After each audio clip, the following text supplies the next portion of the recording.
7 o'clock. We call the 2026 annual meeting of the town of Rochester to order. I am Dan McKinley. I've been your moderator for the past year. It's been an honor, and I will serve up until at least until we elect a new moderator tonight, and depending on how that goes, continue on. Some might find it strange that the moderator will be up here moderating his or her own election, but I assure you the state law allows it. And also, if you see me voting during a paper ballot, that also the moderator is allowed to vote on paper ballots as well. So just make sure everything's above board. Before we begin, I want to start share an invocation that I've been using in the last several years, just to sort of put us in the mood of community and cooperation and collaboration. Welcome to the Rochester Town Meeting. We have come together in civil assembly as a community in a tradition that is older than our state itself. We come together to make decisions about our community, to learn, and explore, and to share. As we deliberate, let us advocate for our ideas, but not at the expense of others. Let us remember that there is an immense gap between saying, I am right, and saying, I believe I am right.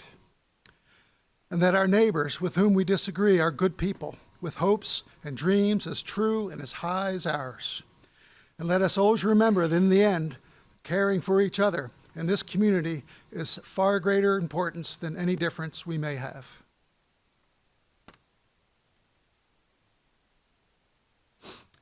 Now I'd like to ask you to join me in a Pledge of Allegiance to the flag and the Constitution.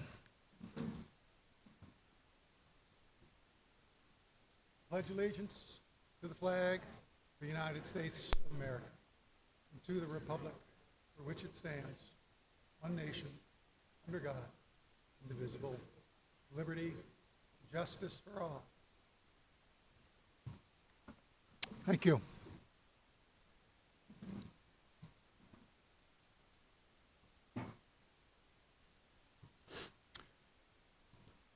Town meetings are governed by state law and Robert's Rules of Orders. I'd like to remind you of a few key points to make the meeting go smoother for all the experienced folks, and to give those that may not be real familiar with town meeting or don't know all the rules some ideas on how to plug in and participate. The role of the moderator is to help you accomplish your business expeditiously and fairly. Please raise your hand and I will recognize you in the order I see you. Please stand if you are able, state your name for the record, and wait for the microphone. Mariah up here is our microphone runner tonight. Let's give her a hand. Thank you, Mariah. And please address your comments and your questions to the moderator. The business we will conduct tonight can be found on pages 4 and 5 in your town report. You may speak twice on an article.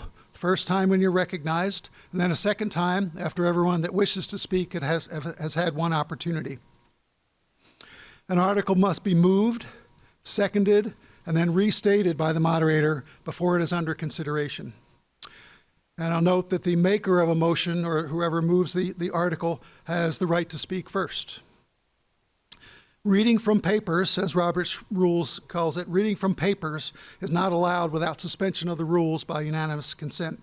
So if you have notes, if you have papers, surely you can refer to your notes, but refrain from reading a full document, reciting a full document, unless you ask, and we then ask the assembly if they want to suspend the rules to allow you to read a document.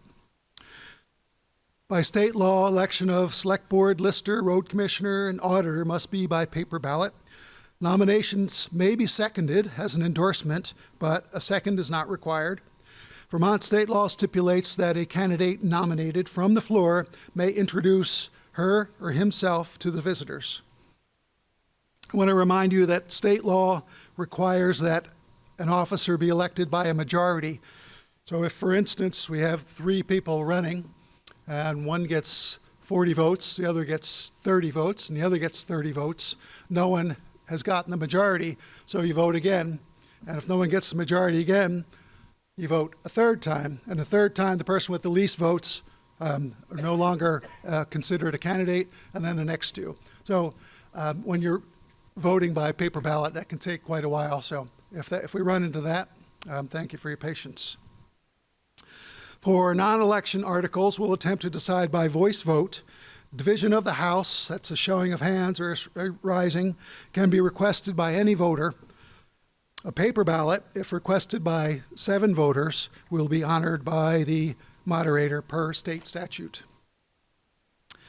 Debate on an article can be cut off or stopped by calling the question or calling previous question.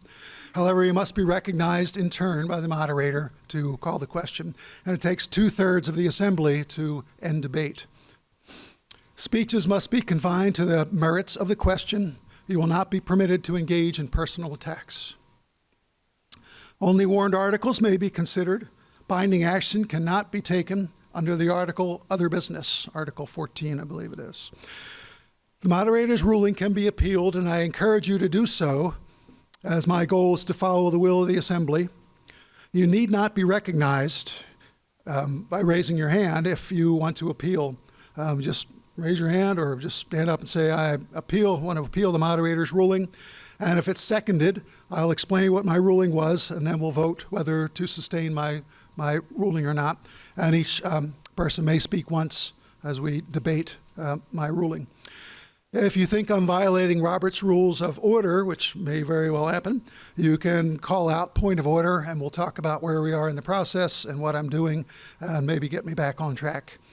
Presiding over these meetings once a year does not make me an expert. The moderator can use unanimous consent, allowing the assembly to do business in an expedited fashion rather than following the rules and asking for a motion, a second, a debate, and vote. For example, if a member wishes to speak a third time on an article, that would be against the rules, but I might say, if there are no objections, we'll suspend the rules and allow this person to speak a third time. And if no one says, I object, then the rule will be suspended and they can speak a third time. But if anyone, just one person says, I object, I think we should stick with that rule, then I'll pose it to the assembly. When the 2/3 vote, we can suspend that rule and let a person speak a third time. That's just an example how that might work. If there's only one candidate for an office, the moderator can ask the clerk to cast one ballot for the nominee. At this time, I ask those who are not registered voters of Rochester to raise their hands and let us know. Great. Welcome. Thank you for being here. We want to remind you that you may not vote and speak on articles that are in our warning tonight. However, in the past, it's been customary for the good people of Rochester to allow non-voters to share their thoughts during debate. And if there are no objections from the assembly, we will suspend that rule and allow the visitors to speak this evening. Great. Visitors may speak. You may not vote, but you may speak on articles. At this time, I'd like to invite Kirk White up, our representative, to share what he has going on in the legislature. Kirk? Yeah.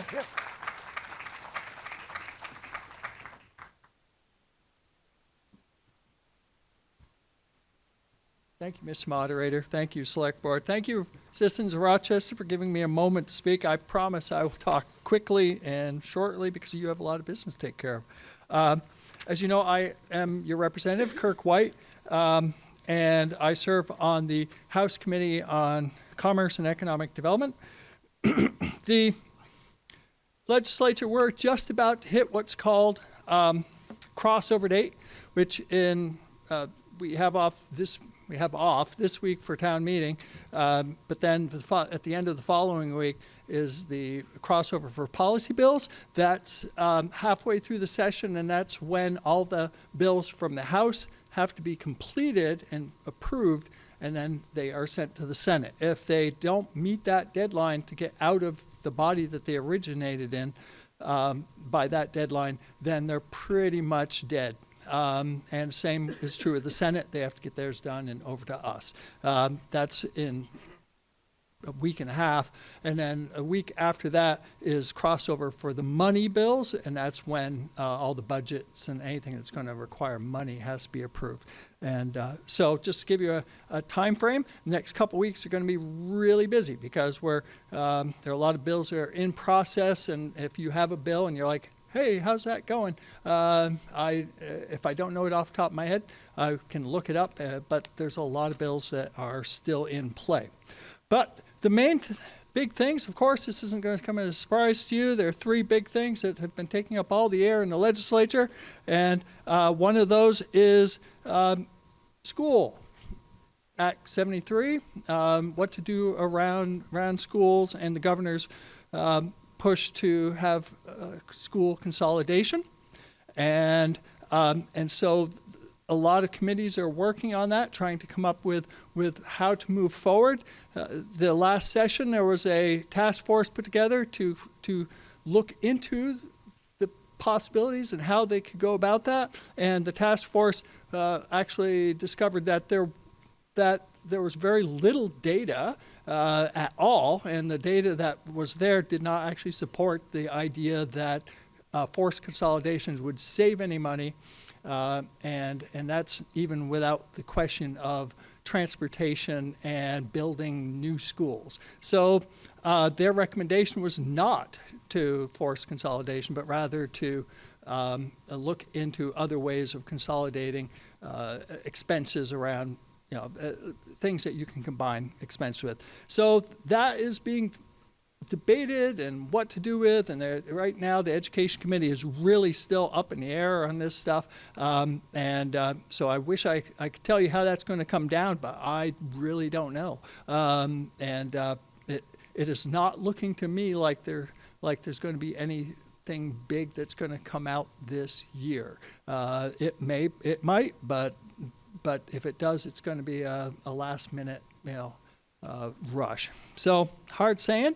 My own committee, because we're workforce development, has been working on the CTE, the career and tech education portion of the consolidation, because we want that to be integrated into the program, so it's not, it's it's always gotten short shrift in a lot of communities, and we are trying to fix that. So my committee's been doing a lot of work with CTE programs to try and figure out how to make those more equitable, more available, more just make them actually get the money and attention they need.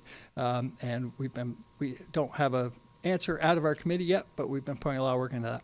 The second thing that is related to that the legislature's been working on is, of course, your school budget highly impacts your property taxes. And no one's too happy with the looks of our property taxes.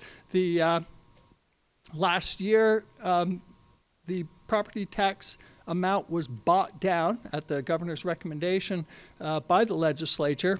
So they basically took some money out of one pot in the budget and used that to pay down what would have been part of your property tax bill. The problem with that is that was not extra money that was just sitting around. They took it from some place that has to go back. So it's kind of like paying your credit card bill with another credit card. And so everyone knew that this year you were going to see it again, because that's the way that works. And so I'm not on the committee that works with that, and I'm kind of grateful for that. But there's a committee that's really trying to come up with strategies to take some of that burden off. Again, this time, while they're trying to work out the whole way to fund education. You may have heard they're talking about switching from the way we do it to a foundation formula or some hybrid like that. And that's a long conversation for not now at this point. And then the other big thing that's been being worked on that's taken up all the air is the budget. The money is scarce this year in general, and I think there's a little bit of a hangover from when we had the ARPA funds after COVID. People got used to having a lot of extra cash, and now they don't, and that's a bit problematic. And then of course the federal government has been cutting a lot of money to states, so there's a huge and to a number of nonprofits. And so there are a lot of agencies and non-governmental organizations and stuff that are coming to the legislature and saying, we used to get, we get 100,000 from the state, and we used to get 500,000 from the feds, and now the feds aren't going to give us anything. So would you give us 600,000? And of course, the answer is probably no. But trying to figure out how to make that work with the money we have. And one thing in my committee we're discovering is that we're really drilling down on asking, so what is it you exactly do? And why isn't the state doing that? Because we're paying them to do it. Or we're finding a lot of redundancy. And so I think a good thing that's going to come out of this is that you're going to find a lot of these programs are encouraged to consolidate or work together. There's maybe some big shakeups. Those are the three big things. I can get through the rest of them pretty quick because I know you've got time. Constraints. Some of the other bills in the other committees talking about taxes is they are definitely working on a tax structure for second homes and a higher tax function on that to help give some relief there. There's a bill that came out on we don't really have very good statutes around how to handle animal cruelty cases. Which is why every once in a while, somebody's starved horses or something get taken away, and the state doesn't really know how to handle that. So there's some regulations coming around that. There's some regulations coming out making manufactured homes easier to use, to get, to around siting. There's also a bill that was launch a card called Array RX that is supposed to enable Vermonters to pay 20% of the cost of their generic prescription drugs and 80% of trade drugs through a multi-state nonprofit consortium. They expect it's going to save the state, Vermonters, millions of dollars, and it's available for people with or without health insurance. So that's another thing there. And now just a quick rundown what I've been doing. That's what everyone else has been doing. In my committee, we've been working on, again, commerce and economic development. So we've been continuing to work on data privacy laws. I think we're going to get one out this year. We've are just about to pass a bill on coerced debt. That's where someone's caregiver, if they're elderly or someone who's in an abusive relationship, that person basically makes them take out loans and stuff for them and then defaults on them. And we also have a legislation around ticket scalping by the big corporations online that do that.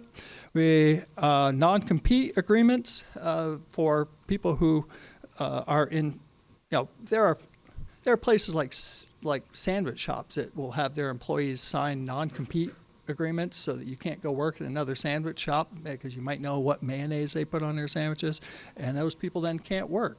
And so trying to fix that. And I don't know where this one's going, but myself and two other legislators put through a bill. I don't remember the number of it, but it's called the Corporate Power Reset Bill. And it's in the state of Michigan, they figured out that corporations are regulated. I mean, interstate trade is regulated by the federal government, but what defines a corporation and the rights of a corporation is set by the states. And so in Michigan, I believe it's Michigan or Minnesota, they've passed legislation that says that corporations are not people, and therefore they don't get to make large donations to influence politics.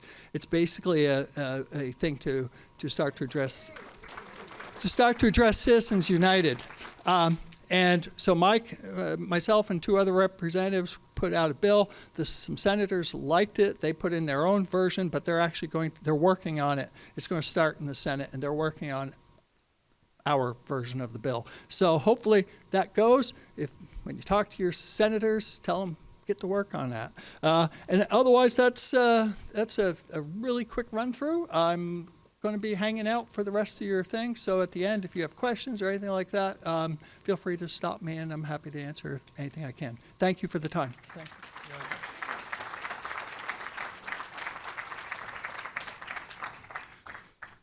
Thank you, Kirk.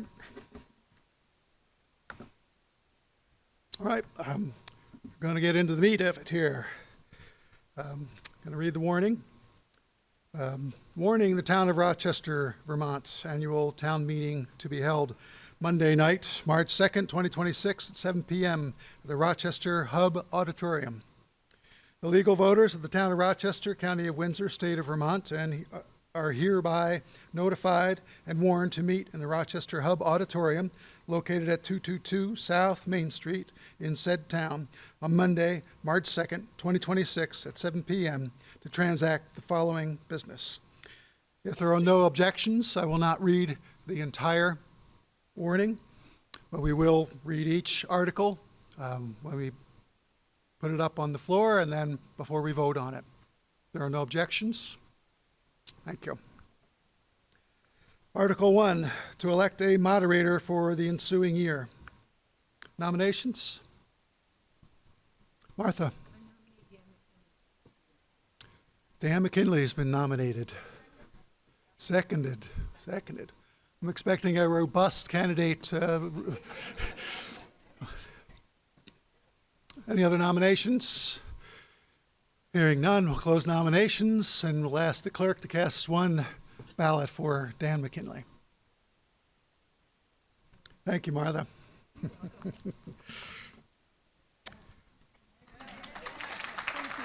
Sure.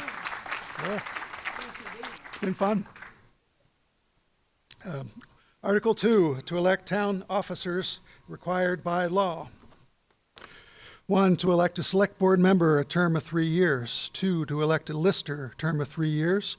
To elect a collector of delinquent taxes, 1-year term. 4, to elect a library trustee, or 5-year term. 5, to elect a library trustee for a 2-year term. 6, to elect a trustee of public funds for a 3-year term. And 7, to elect a cemetery commissioner for a 5-year term. We'll go through each of these. Starting with number 1, to elect a select board member for a 3-year term. This is a seat that Chad is leaving, so thank you, Chad, for your service and picking up that empty seat. Appreciate it. Nominations for a select board member for a 3-year term. In the back.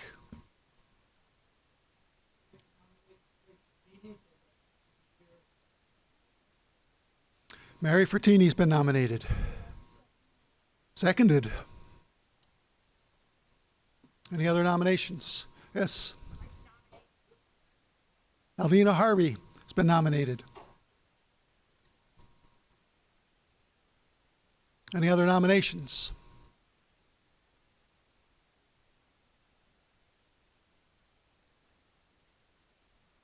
Thank you. Yep.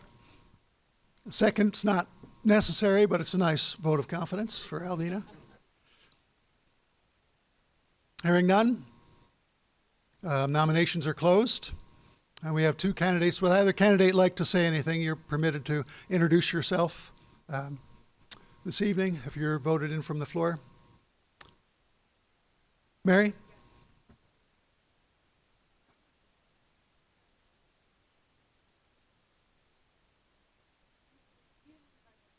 Not working.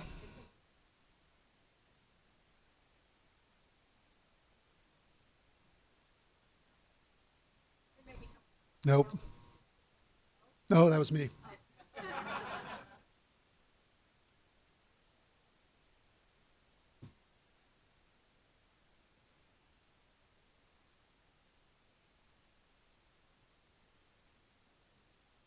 No.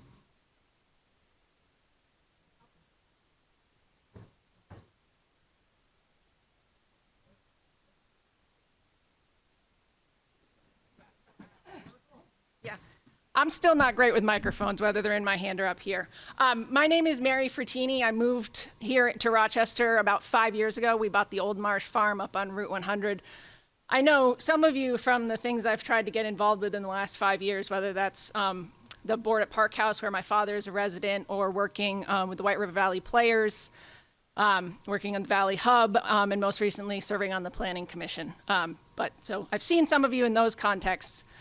But just to give you a little bit more information about me, since I am not of the Valley, I actually grew up down in Springfield, Vermont. I left for college. I came back, lived in Barre and Montpelier for about 10 years. I left again to go do a little bit more study down in South Carolina, and then my husband and I moved back here, as I said, in 2021. I'm intensely dedicated to this, what I call a weirdly addictive little community of 1,000 people. I would look forward to the chance to serve on your select board.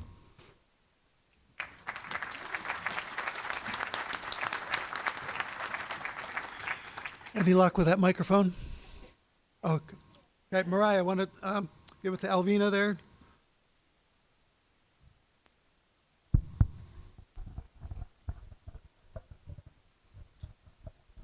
Alvina, if you want to come up here as married, same equal opportunity.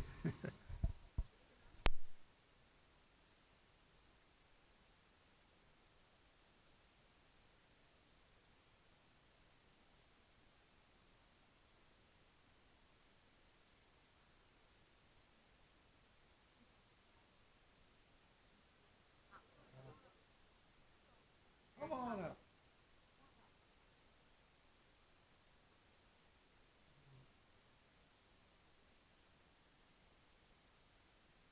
Okay.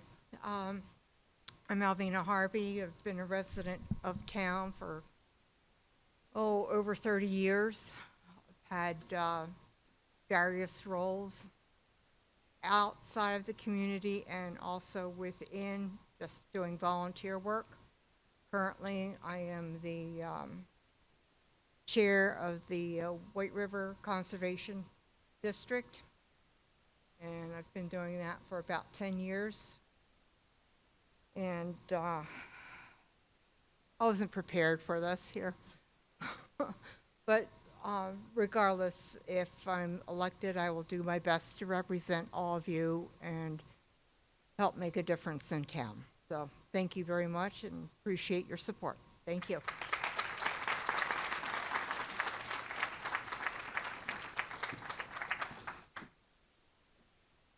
All right, we will move to a vote, and select board is done by paper ballot. So in orderly fashion, we'll file up to the voting table.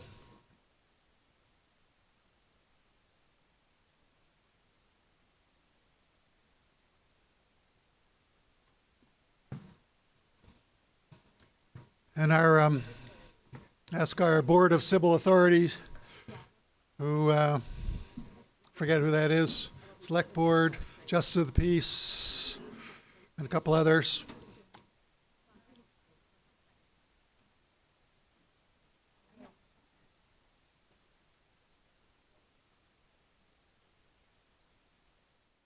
Stand up on my shoes, so I won't put on the tape. All right, counted.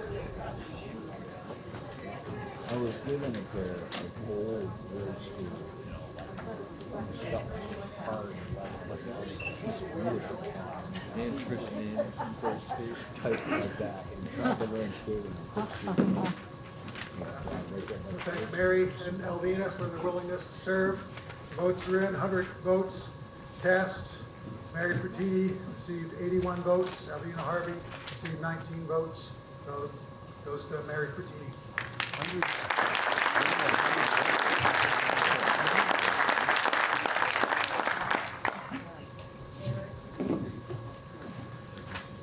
Number 2 of Article 2, to elect a lister for a 3-year term, which was held by Louis Donet, I believe.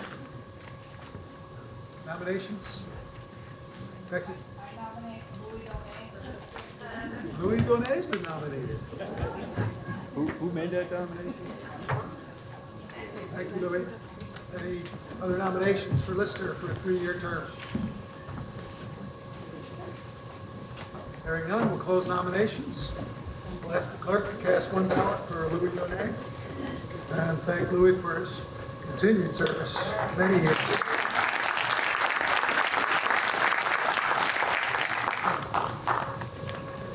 Under Article 2, number 3, to elect a collector of delinquent taxes for a 1-year term. Kristen LaPel has been serving in that role. Nominations? I nominate Kristen LaPel to succeed Kristen herself. LaPel. Did I hear a second there? Seconds and thirds.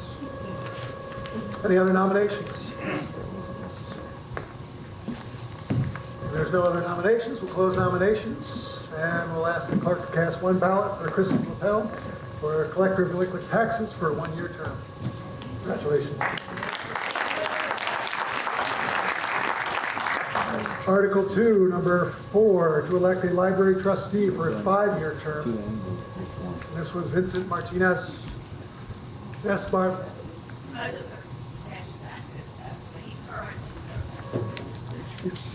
Vince is currently serving. Yeah. And you're nominating? Vincent. And nominating Vince? Okay. Any other nominations? Vincent's last name, I didn't get it. Martinez. Thank you. Any other nominations? Hearing none, we'll close nominations. I'll ask the clerk to cast one ballot for Vincent Martinez for a library trustee for a 5-year term. Thank you, Vincent.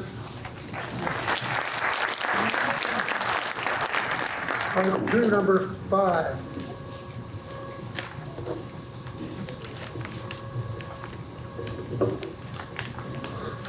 Article 2, number 5, to elect a library trustee for a 2-year term. Melody Balscom was in that post. Nominating her again, Barb? Okay. Melanie Balscom has been nominated. Any other nominations? Seeing none, we'll close nominations. And I'll ask the clerk to cast one ballot for a library trustee for a 2-year term for Melody Balscom. Thank you, Melody.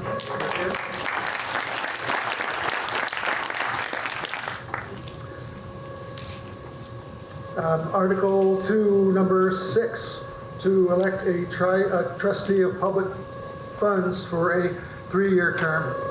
Mike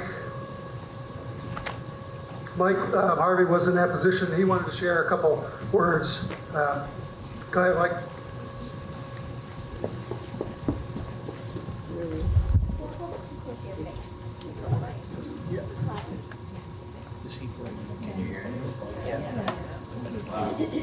Word? Yeah. For those that don't know me, my name is Mike Harvey, and I've decided to step aside after over 30 years as a trustee of public funds.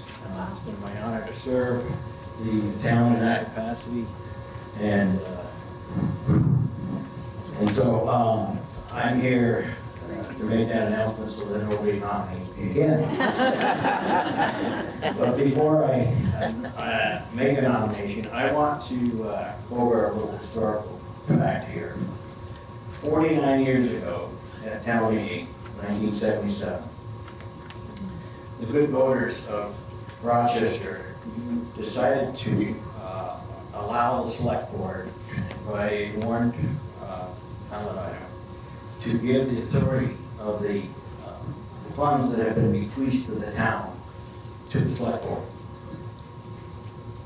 25 years later, in 2002, the bank that was holding the funds in trust, the Selectboard decided that they wanted to change banks. And the bank said, well, I don't think you have the authority to do that. But the Selectboard eventually went and got a ruling from an attorney. That attorney said, with all the good faith of the town of Rochester, what they did was illegal. By Vermont statute, the only entity that can manage the funds of the, that have been bequested to the town lie with the trustee of public funds.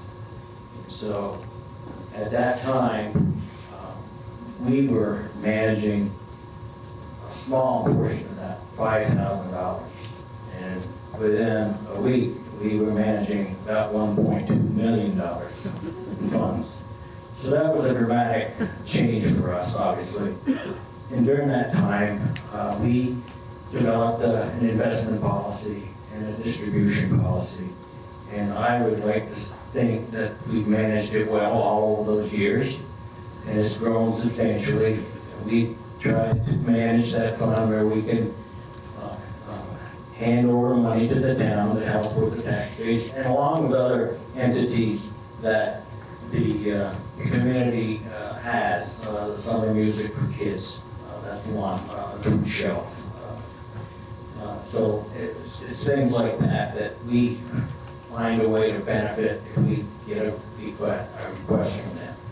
So without any further ado, thank you for allowing me to serve in this under the radar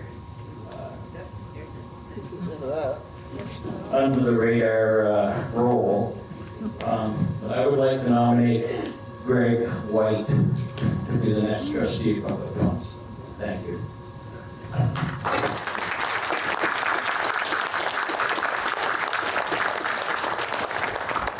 Thank you for those many years of service. Greg White has been nominated. Seconded. Any other nominations for trustee of public funds? Hearing, seeing none, we'll close nominations, and I'll ask the clerk to cast one ballot for Greg White for trustee of public funds for a 3-year term. Article 2, number 7, to elect a cemetery commissioner for a 5-year term.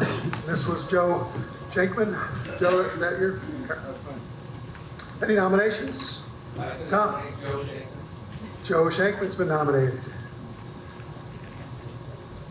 Any other nominations? No other nominations? Close nominations, and I'll ask the clerk to cast one ballot for Joe Shankman for cemetery commissioner for a 5-year term. Thank you, Joe. Thank you.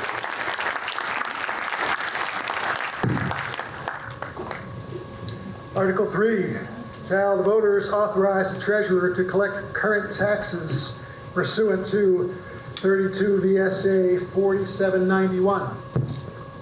Someone like to move that article? This is where we get into the rhythm of somebody moves it and seconds it. Sandy? So moved. Seconded. Any discussion on this article? Seeing no discussion, we'll end discussion and move to a vote. Article 3, shall the voters authorize the treasurer to collect current taxes pursuant to 32 VSA 4791. All in favor say aye. Aye. Those opposed say nay. Ayes have it. Article 3 passes. Article 4, shall the voters authorize payment of real taxes in 4 installments with the due dates being Monday, August 12, 2026, Monday, November 16, 2026, Tuesday, February 16, 2027, and Monday, May 17, 2027, by physical delivery to the tax collector before 5 p.m. on those dates with postmarks not accepted as proof of delivery. Someone like to move this? Moved. Gary moved it and seconded by? Second. Seconded in the back there. I didn't see who it was, but do you need names for seconds, Julie? You can get them? Get them? Okay. All right. Discussion on this article? Being no discussion, we will close debate and move to a vote. Article 4, shall the voters authorize payment of real taxes in 4 installments with due dates being Monday, August 17, 2026, Monday, November 16, 2026, Tuesday, February 16, 2027, and Monday, May 17, 2027, by physical delivery to the tax collector before 5 p.m. on those dates with postmarks not accepted as proof of delivery. All in favor say aye. Aye. Those opposed say nay. Ayes have it. Article 4 passes. Article 5. Shall the voters authorize total highway and general fund expenditures of $1,577,803, of which $1,230,490 shall be raised by taxes? Moderator, Yes. I would like to propose an amendment. So we'll move it first and get a second, and then you can, so would you like to move it? Pat? Make a motion to, yep. A second? Seconded. Sandy? Go ahead, you were the mover, so you can speak first, Pat. Amendment number 1 to this amendment, article number 5. I'm making this amendment because a formula error in the budget spreadsheet omitted $500 from the total budget calculation. Therefore, I move that Article 5 be amended to add these funds and read as follows. Shall the voters authorize total highway and general fund expenditures of $1,578,303, of which $1,230,990 shall be raised by taxes. Did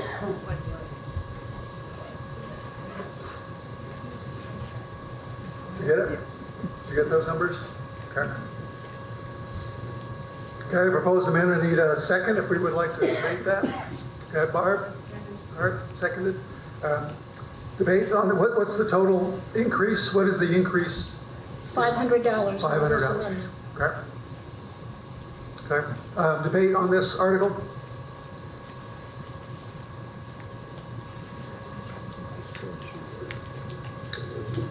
So before we move, I understand there is another amendment.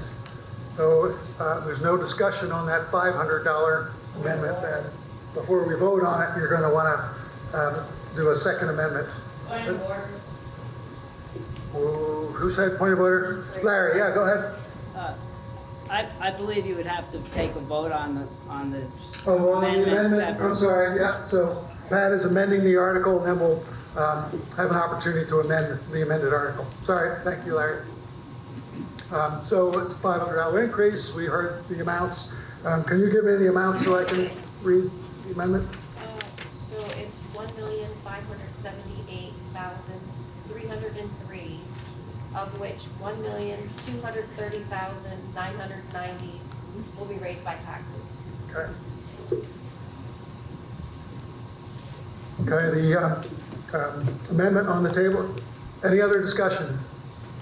Close discussion on this amendment, and we'll vote on the amendment. Article 5, shall the voters authorize total highway and general fund expenditures of $1,578,303, of which $1,230,990 would be raised in taxes. All in favor of that amendment, say aye. Aye. Those opposed, say nay. Ayes have it, the amendment passes. Debate. So the article has been amended. There's debate on the article moving forward. Mike? Second amendment. Okay, want to amend the amendment? Go ahead. Yes. Amend the amended article. Okay. So we're making this second amendment because the town's appropriation. Can you hear Mike okay in the back? Okay, how's that? All right.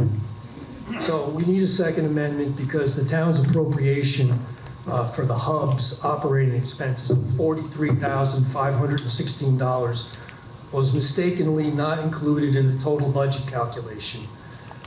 So therefore, I move that the Article 5 be amended the second time to add these funds and read as follows. Shall the voters authorize total highway and general fund expenses of $1,621,819, of which $1,274,506 shall be raised by taxes.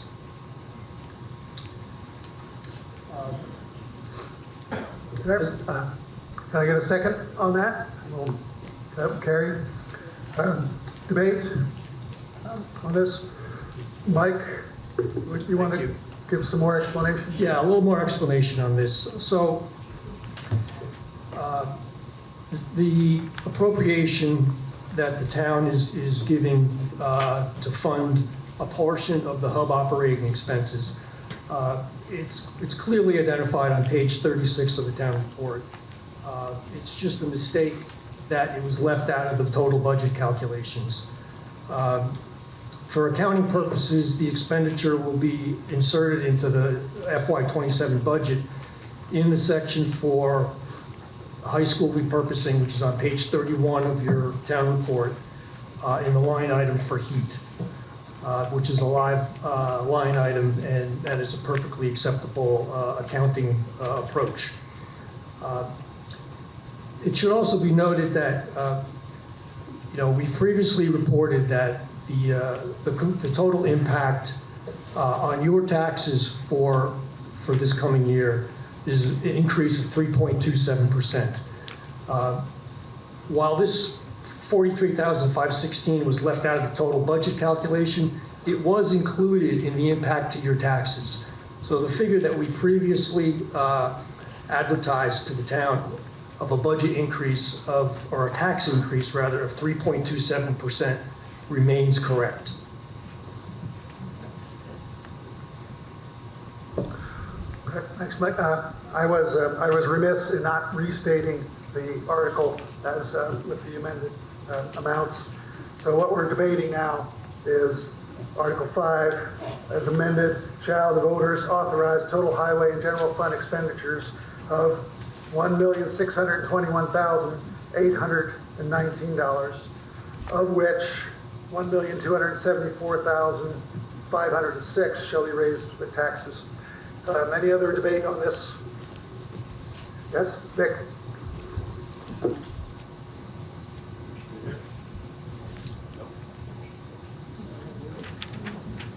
We need to appropriate some more money for Valley Hub.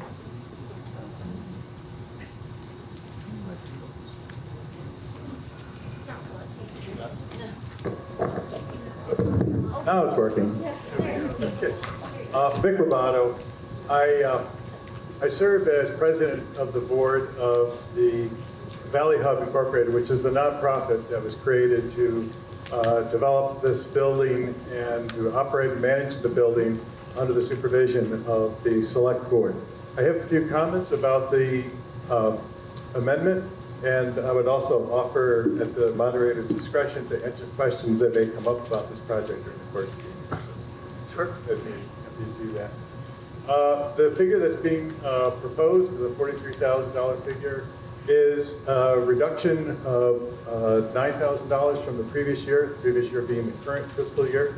And the total budget amount for operating the hub in this year that's being projected is about $100,000 in both years. So $43,000, roughly 40% of the operating budget, the rest coming from voluntary donations, from fees to users of the building like White River Valley Players, the Suzuki Week program, and others, as well as from ARSA, from the school board, which uses the building for some of their arts classes.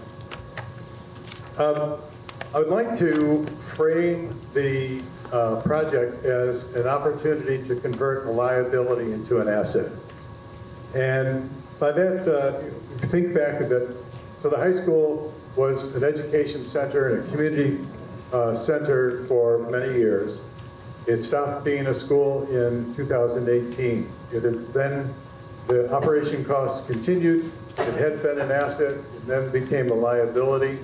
And that was a liability borne by the school district. The Rochester School District then merged with Stockbridge, and the combined school district then took ownership of the 3 schools among the 2 towns, as well as the liability for this building. And then more recently, in August of 2025, the town took ownership of this building, for now. But whether it was under the technical ownership of the school board or the town, we, the residents of Rochester, bear that responsibility, bear the liability for this building. So the work that's being done now to develop the building, to get it renovated, to get it occupied by rent-paying tenants, is an effort to convert this liability into an asset, again, for the town. There's work underway to do all of that. We have 2 major challenges. And we may not succeed, but we are making the effort, and it's going well so far. The 2 major challenges are to complete the funding necessary to renovate the classroom wing of the building. It's estimated at $5.2 billion. We are 75% of the way there. So we have a ways to go, but we're well on the way to getting there. The other major challenge is to secure enough tenants to occupy the building to pay for the operating expense. And we have a memorandum of understanding from several organizations and individuals who want to do that. And among them is to create a much-needed child care center for this valley and this building. So that's the work that's underway. The budget amendment before you is for year 2. We are now in year 1 of a 5-year plan to get to the position where the building becomes self-sufficient financially and is again an asset to the community. So let me just stop there and recommend voting yes on the amendment. Thank you.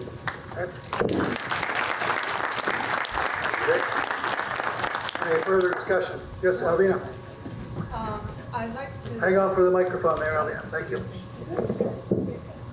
Thank you.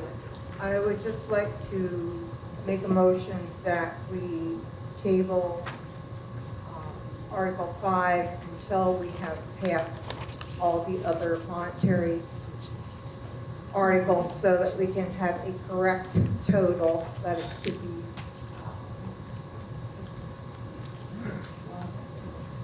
raised by taxes.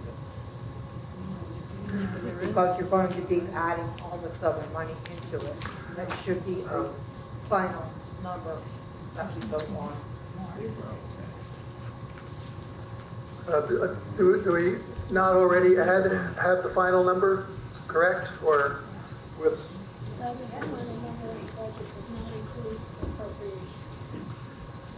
Oh, the number, I see. So the number in the budget in Article 5 as amended doesn't include all of the others. That's correct. So we don't have the full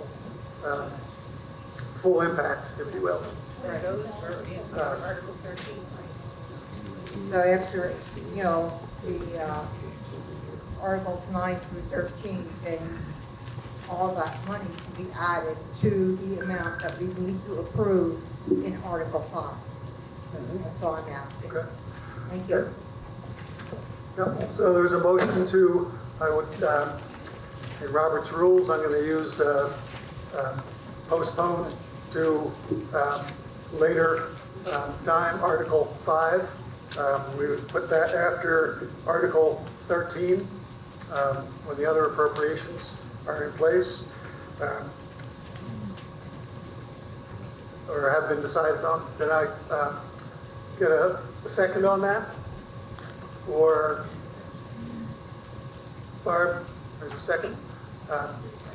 Want to hear some debate on moving that? Drew? Drew Hudson. Mostly a point of order. I don't think it is correct that we need to amend, we have to vote all these other articles because at previous town meetings, we don't come back and vote on the budget again after you vote on the subsequent articles. And so I think the answer is the amendment is unnecessary. It will not change the total amount raised by taxes or in the budget if we vote on Articles 7 through 13 or 6 through 13 after we vote on Article 5.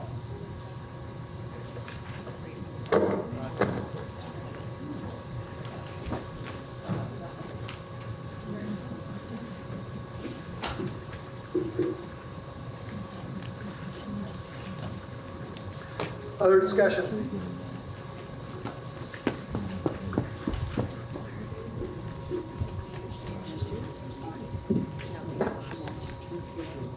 Larry Strauss. It would seem to me that the delay is unnecessary. I mean, all of the proposed appropriations and voted articles we know have a total of $119,164. So that's the maximum amount that could be added. So the total of all the potential articles is quite known dollar-wise.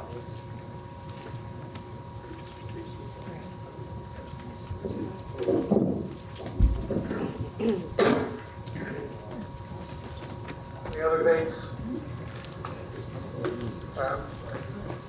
Looking at my moderator notes here on what if it takes a majority or 2/3 for this. Okay, I'm sorry, go ahead.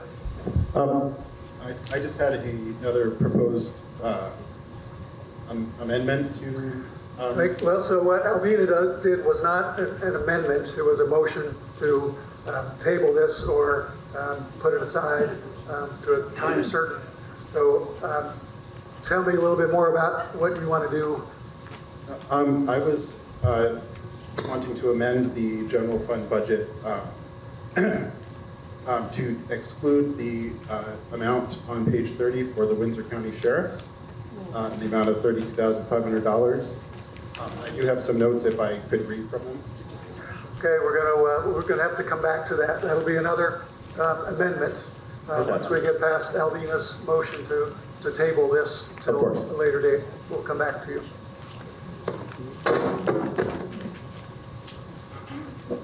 Go ahead, Mary. So this, I guess, is a comment, maybe a point of order, I'm not sure. Last year, we amended Article 11 from the floor and doubled the appropriated amounts. And after that passed, we didn't then go back and change the total number that was raised under general funds and expenditures. So based on what we did last year, I believe that everything that comes after Article 5 is separate from that general fund total. Okay.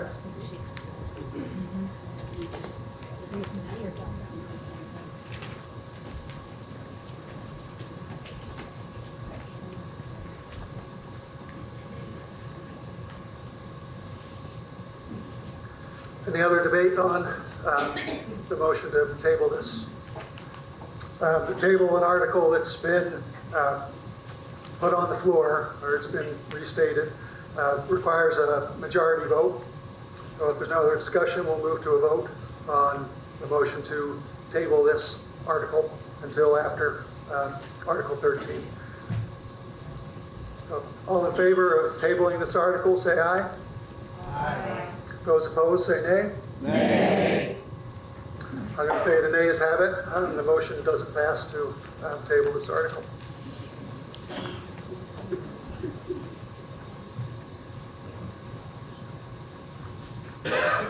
Further discussion? We haven't voted on it, so Point of order. Yeah. There's a motion on the floor. There's already a motion on the floor. The motion on the floor is to amend the article with the new dollars, right? We have to continue action on that motion. Could we not have a secondary amendment? We did have a second. Okay.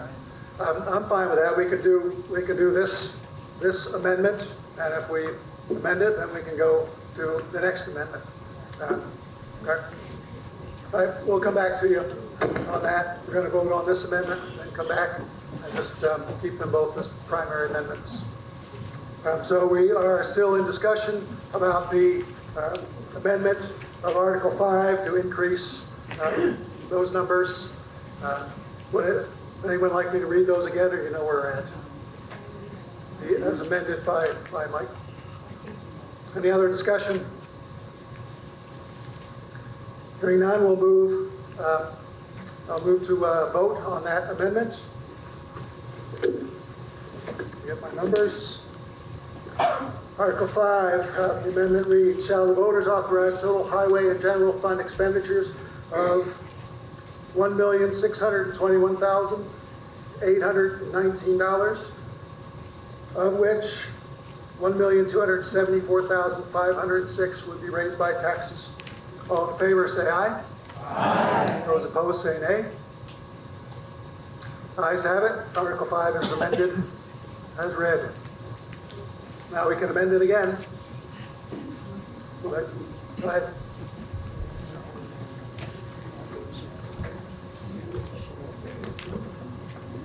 Testing. With the moderator's permission, I would read from my notes. Yeah, go ahead. It's short. Just don't read, paragraph for paragraph, how much you have there. Only, Okay. sorry, only about a Yep. paragraph. And if you have if you're citing something, can you give us a page in the report if you're citing?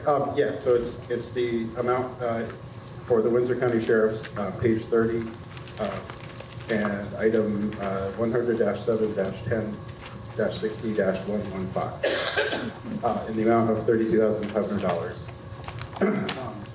And I, as a community member, I do not feel that we receive a tangible benefit of safety from the amount we pay for the sheriffs. I work at the school and live north of town, so I go through the village multiple times a day, and I see them there one day a week. They, pull over people who are speeding through town, but I don't have, numbers for that, since they did not submit a report to the town this year. So I'm not sure if how many folks they pulled over, or if they responded to other, complaints or calls in town. I just feel that as a town in Windsor County, we already fall under the jurisdiction of the sheriffs, as well as the Vermont State Police, and paying an extra amount for a sheriff to sit here one day a week for part of the day and pull over a few people speeding. Seems like our money could be better spent on other town projects, the highway improvements or other things, or just added back to the general fund as a surplus. That was just my view, and wanted to propose the amendment.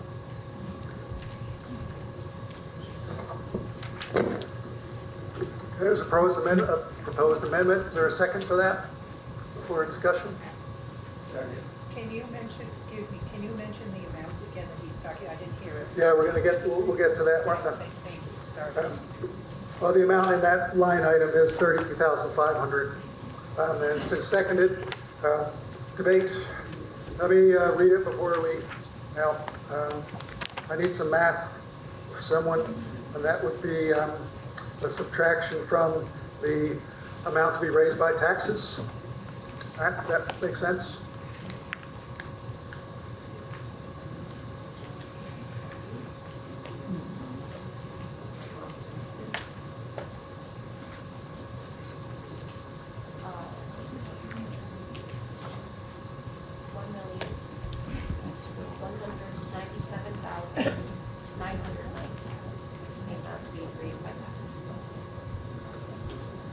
Okay. Can I ask a question quickly? Yeah, is this a process or a point of order? Go. A question regarding the change. Let me read the proposed amendment, and then we'll have discussion. Okay. Okay? And you'll be first to have a crack at it. Dan? Yeah. Correction, $1,242,006. I like that number. Okay. Better, yeah. Good. All right.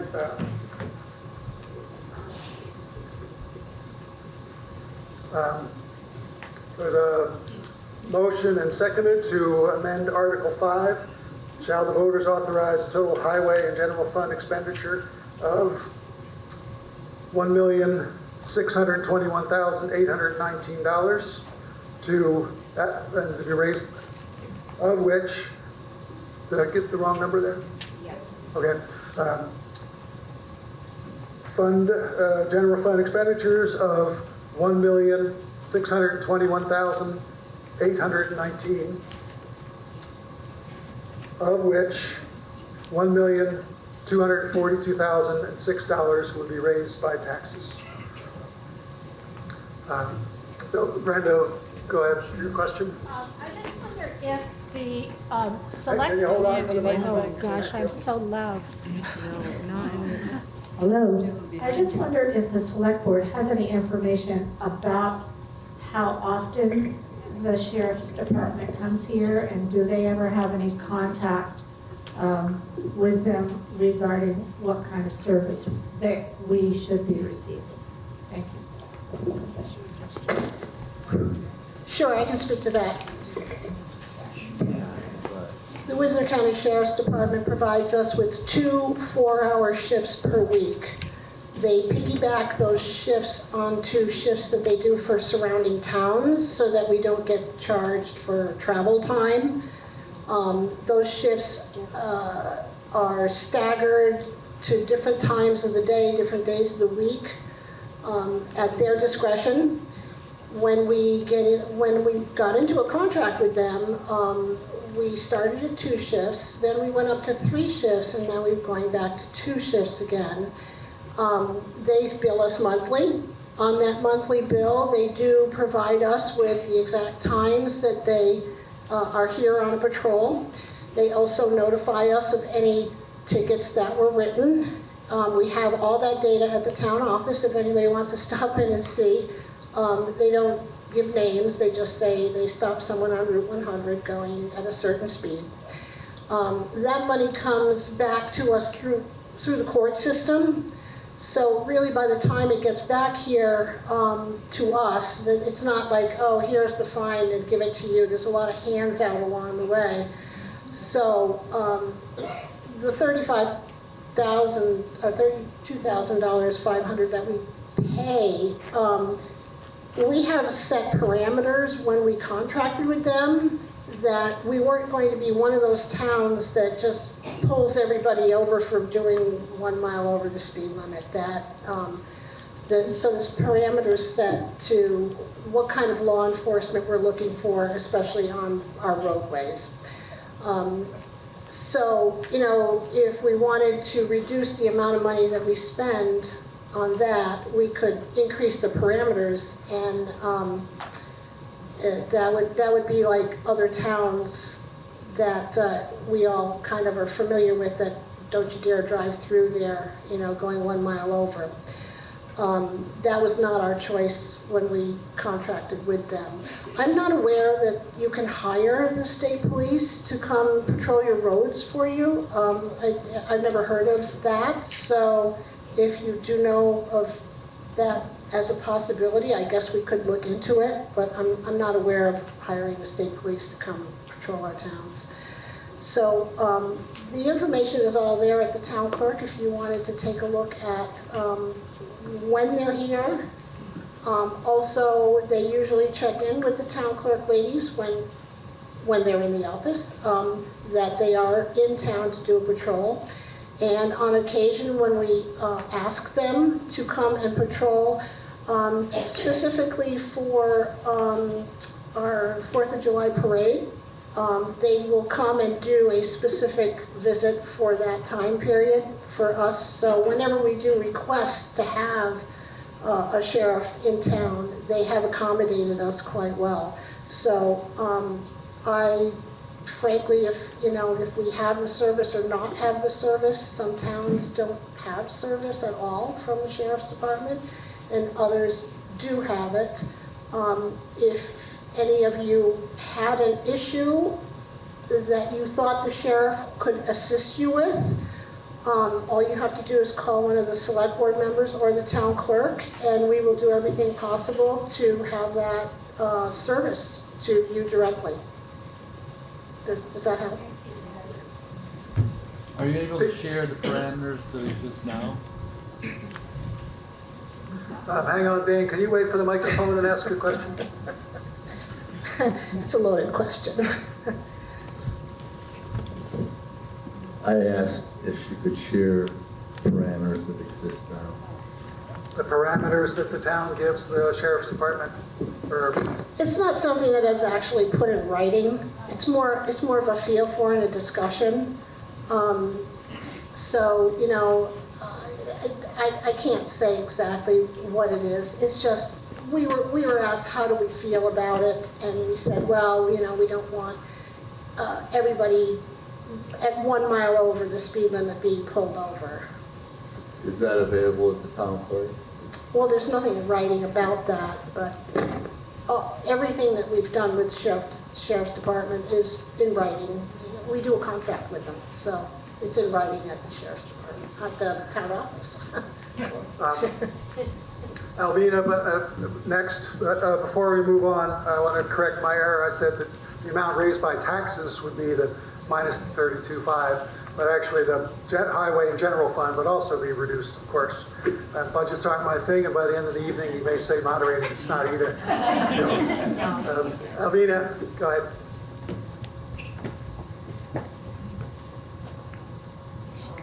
So I'd like to thank Burley for bringing this up. Can't hear you, Alvina.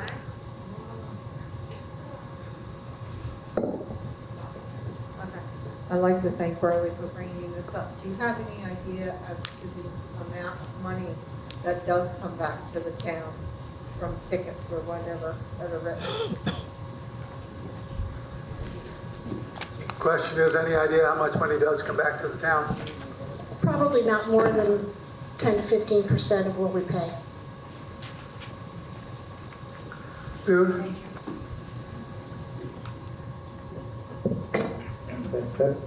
So I see on the past 2-year budgets, we had, for the income from the sheriff, we had written down that we would hope to bring in $5,000 for the last 2 years. I see this year, the budget, you anticipated bringing in $1,000.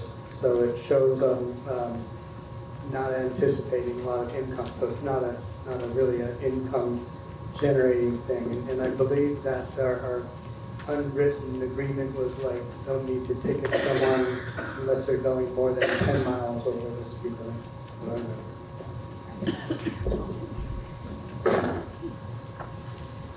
Further discussion on this amendment? Catherine?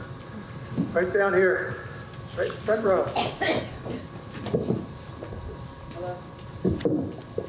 Go ahead. Yeah, I've got it behind. So there is an intangible here, and that is when the traffic, when vehicles understand that there is hello? Whoa. There's an intangible that's not measured by money, and that is the presence of law enforcement and its impact on the traffic.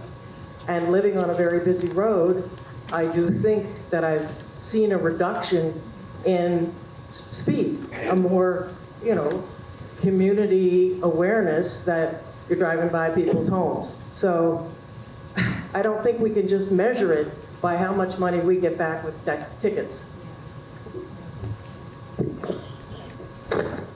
Rob?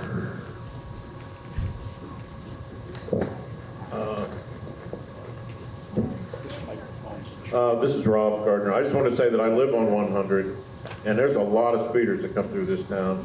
And if it was up to me, I'd have 3 shifts going.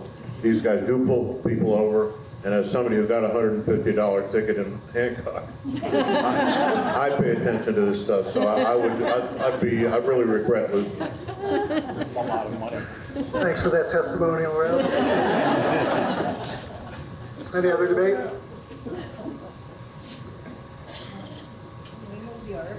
Yeah.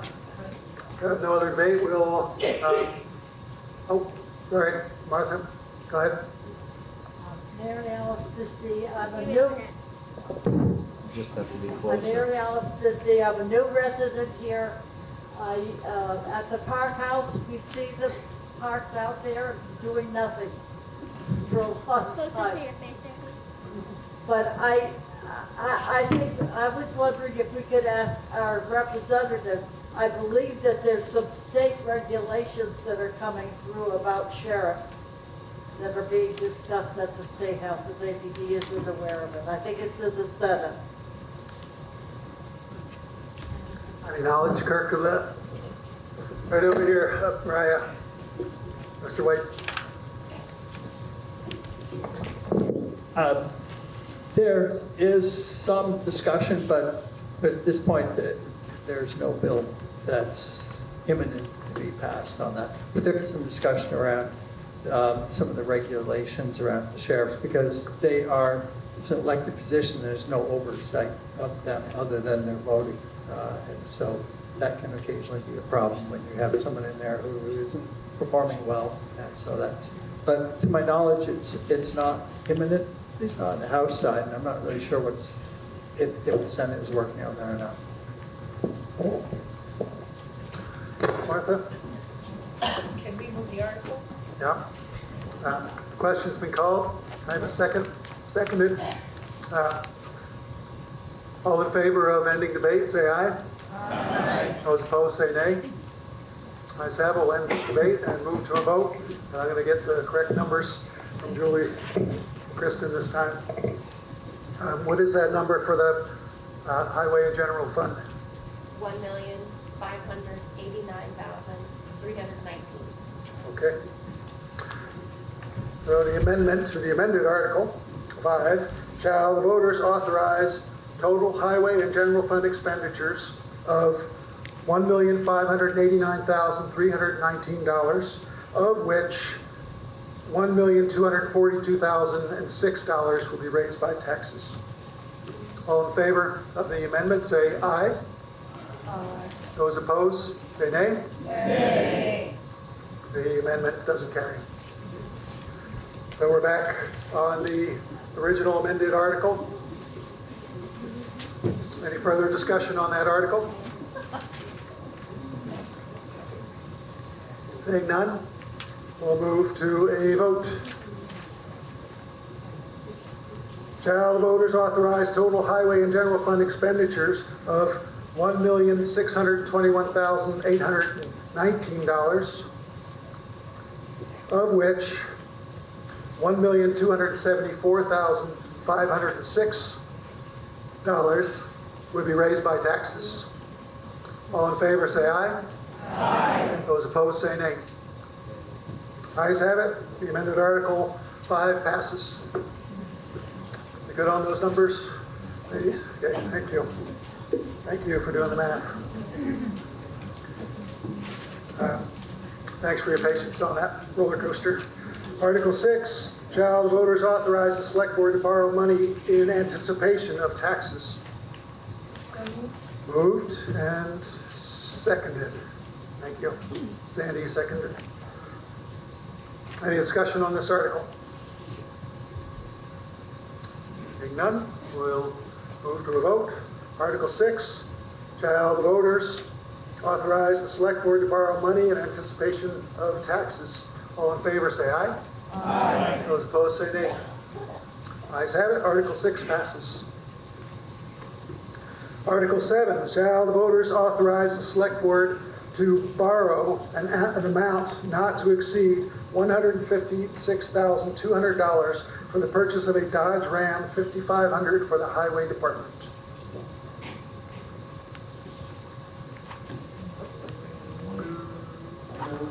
Moved, Mike.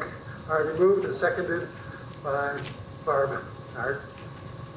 Any discussion on this article? No discussion. We'll move right to, got to hand it back. Is that Larry? Looking for clarification, what kind of truck is it? Is it a plow truck? What kind of truck is it? What kind of truck is it? Why are we buying? Dodge Ram 5500 is like a Ford one-ton. It's like a... Bigger than that. It's a It's- dump truck. Yeah, it's a... Dump truck, plow truck?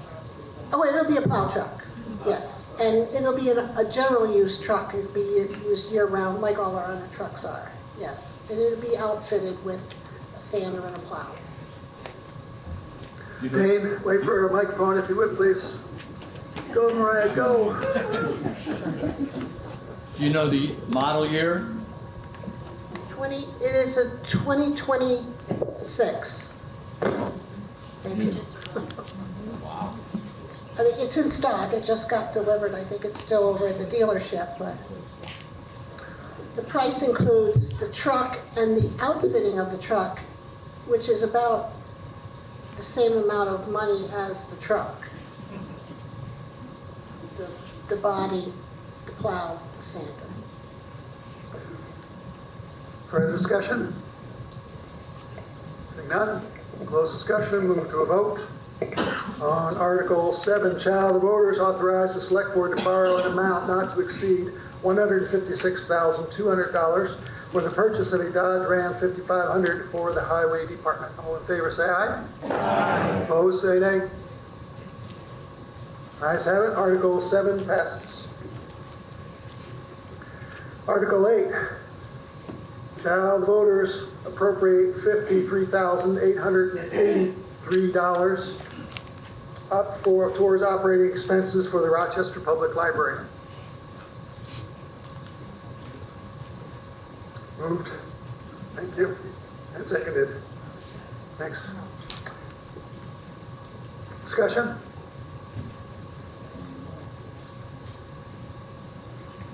We'll move to a vote and discussion. Article 8. Shall the voters appropriate $53,883 towards operating expenses of the Rochester Public Library? All in favor say aye. Aye. Those opposed say nay. Ayes have it. Article 8 passes. Article 9. Shall the voters appropriate $21,491 to continue funding recycling with North Star Rubbish Removal, LLC from July 1, 2026 through June 30, 2027? Martha, move it? Yes. Okay. Seconded. Carrie, seconded. Discussion on this article? Yes, Steve.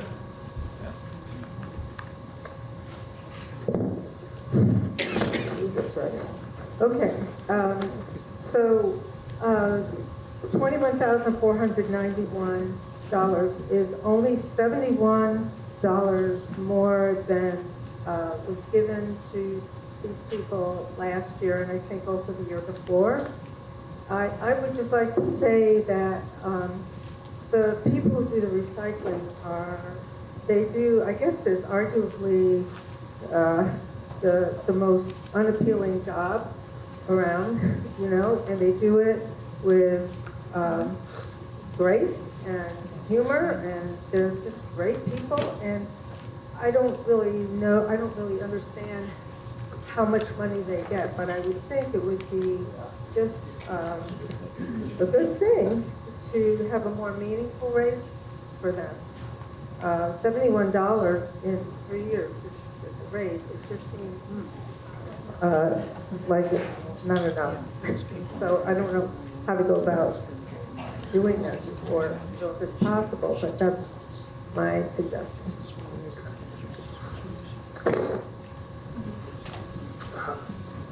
Can anyone, Selectboard, speak to whether that's a contract dollar amount, or how does that come to the town, that dollar figure?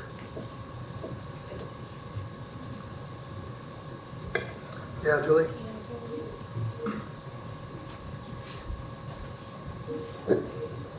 North Star does submit a contract, and as we have it, they sent in a letter with their contract just recently asking for an $89 a month raise. $89 a month, did you say, raise? Yep, so it comes out to $1,080 extra. That's not in this article. It was too late. Yeah, it was too late when we received it to put it in the budget.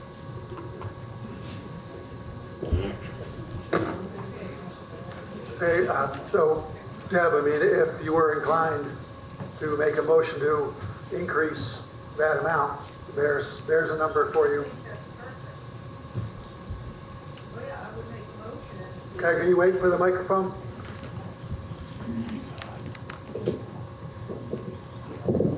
I'd like to make a motion to abide by what North Star has suggested, that they get an $89 increase per month.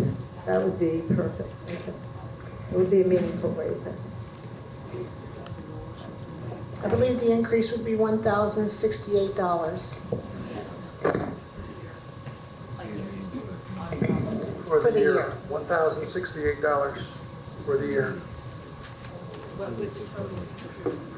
Is there a second for that amendment? Carrie, yep, a couple of seconds there.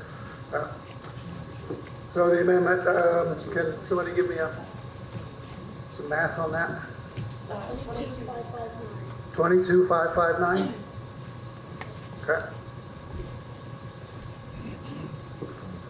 Proposed amendment for Article 9, shall the voters appropriate $22,559 to continue funding recycle recycling with North Star Rubbish LLC from July 1, 2026 through June 30, 2027. Discussion?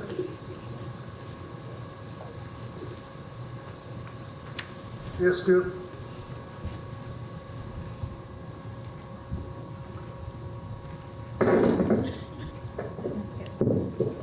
I would just like to encourage everyone that uses the recycling, they could take the time to separate out their refundable bottles and cans and leave them. That has turned out to be quite a nice little source of funds for little extra credit things around town.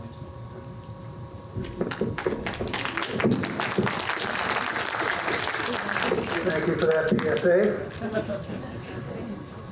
Any other discussion on the article as amended, as proposed amendment?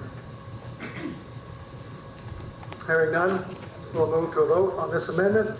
Shall the voters appropriate $22,559 to continue funding recycling with North Star Rubbish Removal, LLC, from July 1, 2026 through June 30, 2027.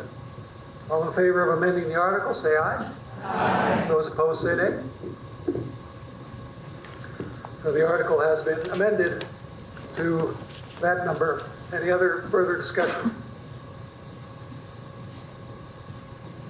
And we'll move to a vote on Article 9. Shall the voters appropriate $22,559 to continue funding recycling with North Star Rubbish Removal, LLC, from July 1, 2026 through June 30, 2027? All in favor say aye. Aye. Those opposed say nay. Ayes have it. The article passes as amended. Article 10, shall the voters approve the transfer of any remaining FY27 Fire Department budgeted funds at the end of the fiscal year to the Fire Department Equipment Reserve Fund? Moved by someone over here, I heard it. Mike, thank you. And seconded in the back by Tim. Discussion? Being no discussion, we'll move to a vote on this article. Article 10, shall the voters appropriate the funds, shall the voters approve the transfer of any remaining FY27 Fire Department budgeted funds at the end of the fiscal year to the Fire Department Equipment Reserve Fund? All in favor say aye. Aye. Those opposed say nay. Ayes have it. Article 10 passes. Article 11, shall the voters appropriate $1,000 to the Tennis Reserve Fund? Moved by, thank you, and seconded by Gary. Article 11, shall the voters appropriate $1,000 for the Tennis Reserve Fund? Any discussion on this article? Seeing none, move to a vote. Article 11, shall the voters appropriate $1,000 to the Tennis Reserve Fund? All in favor say aye. Aye. Opposed say nay. Ayes have it. Article 11 passes. Article 12, shall the voters appropriate $20,000 to the Highway Grant Projects Reserve Fund? Martha, move. Martha moves it, seconded by Asha. I saw it, Asha.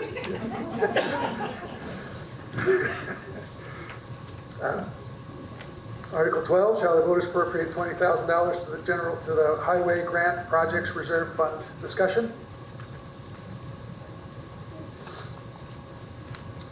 Hearing none, move to a vote. Article 12, shall the voters appropriate $20,000 to the Highway Grant Projects Reserve Fund? All in favor say aye. Aye. Opposed say nay. Ayes have it. Article 12 passes.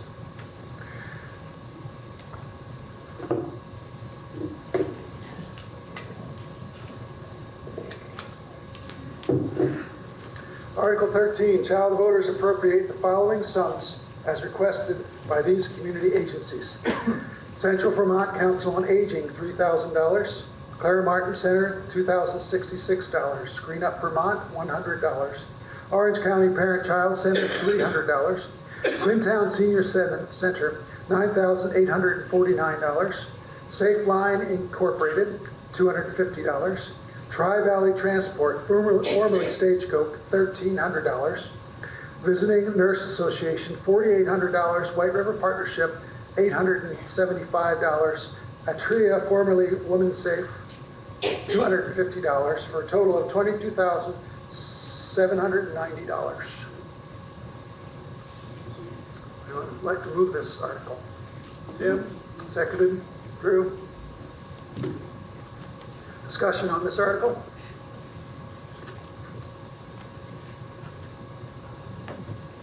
Seeing none, we'll move to a vote. Article 13, shall the voters appropriate the following sums as requested by these community agencies? If there are no objections, I won't run through the whole list again. Okay, for a total of $22,790. All in favor say aye. Aye. Those opposed say nay. Ayes have it. Article 13 passes. Article 14, to transact any other legal and proper business to be brought before said meeting. Larry? All the way to the back. Mariah?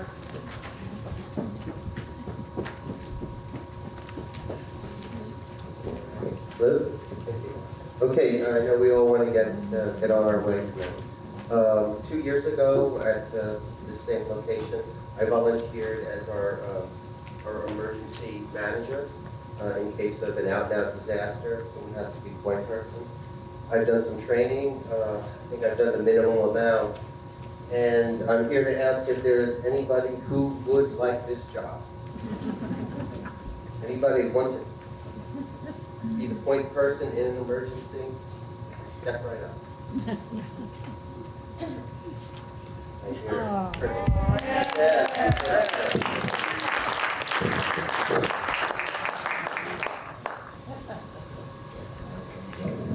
What does it pay, Larry? Thank you, Jeff. We will be doing appointments at our next select board meeting, which is next Monday night.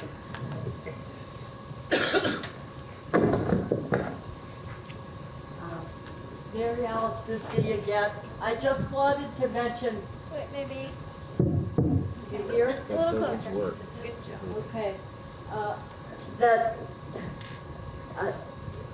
it would be really nice to have this meeting in the daytime on town meeting day. As a newcomer, I just find it very difficult to have it at night. I think as an older person and as a person with disabilities, it's extremely difficult to get out on an evening before town meeting day. And I know that the League of Women Voters, of which I am a member, are going to be working on trying to get people to be able to vote by Australian ballot, at least for some of these long issues where there is some controversy. And I just wanted to throw that out as something maybe that the select board or somebody could take as a suggestion to try to make it better for people with disabilities particularly. That Australian ballot would be very, very good. Thank you, Mary Alice.